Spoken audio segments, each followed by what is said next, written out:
Très chers frères et sœurs de la grande famille du diocèse de Québec, comme vous le savez, à l'invitation du pape François, j'ai participé au synode sur la famille à Rome.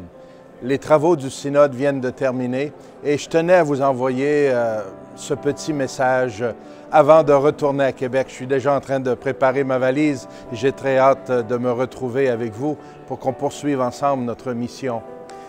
Je tiens d'abord à vous remercier pour votre prière soutenue.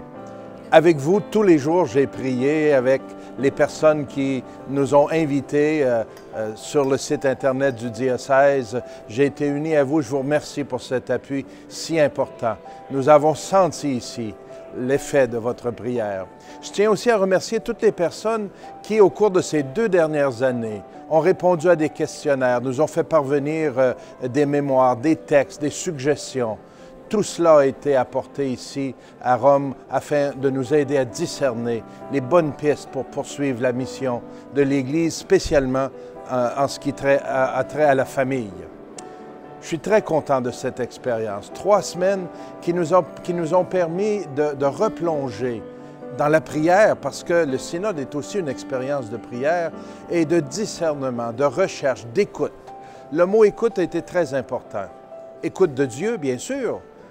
C'est lui qui nous inspire, c'est son esprit qui nous anime, c'est lui qui nous a révélé son grand plan d'amour pour l'humanité, les hommes et les femmes et pour la famille. Alors nous avons été très à l'écoute de ça.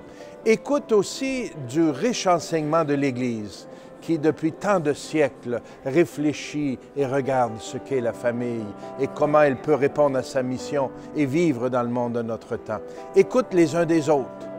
270 évêques de partout dans le monde et un autre plus de 100 personnes, des couples mariés, des familles, des jeunes, des prêtres, des experts, des personnes avec lesquelles on a partagé et on a cherché ensemble comment la famille aujourd'hui peut poursuivre sa mission alors qu'elle affronte de grandes difficultés, des défis qui sont à l'intérieur même de la famille et des défis à cause de ce qu'on vit en société un peu partout dans le monde.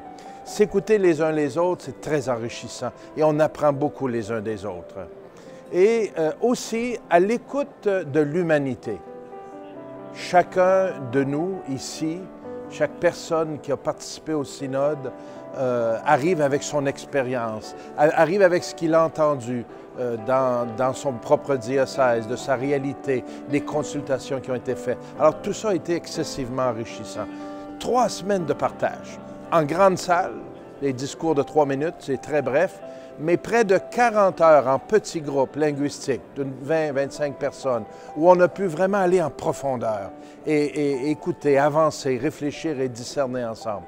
J'en repars avec encore plus d'espérance pour notre mission, celle que nous partageons, de proclamer l'Évangile à l'humanité et aider nos frères et sœurs à vivre en famille, en communauté. Nous aurons bien sûr à approfondir tout ce travail. Nous avons remis au Saint-Père aujourd'hui un document qui rassemble un peu le travail qu'on a fait. Ce sont nos réflexions, nos propositions. Et le Saint-Père aura, lui, à ajouter sa parole, à confirmer, aura à nous donner un peu un plan d'action pour les prochaines années.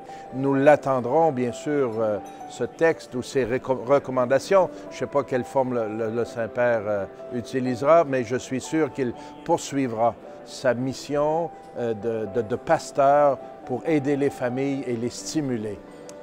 J'ai hâte d'être de retour avec vous afin qu'on puisse continuer de réfléchir ensemble et de travailler ensemble à cette belle mission.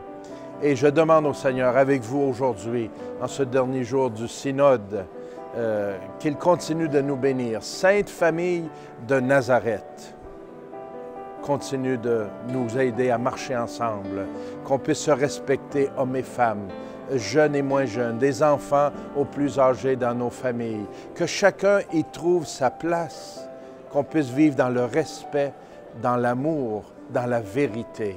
Et fais de nos familles, Seigneur, des familles qui rayonnent, qui témoignent et qui donnent le goût aux plus jeunes de s'embarquer dans cette grande aventure du mariage et de la famille chrétienne.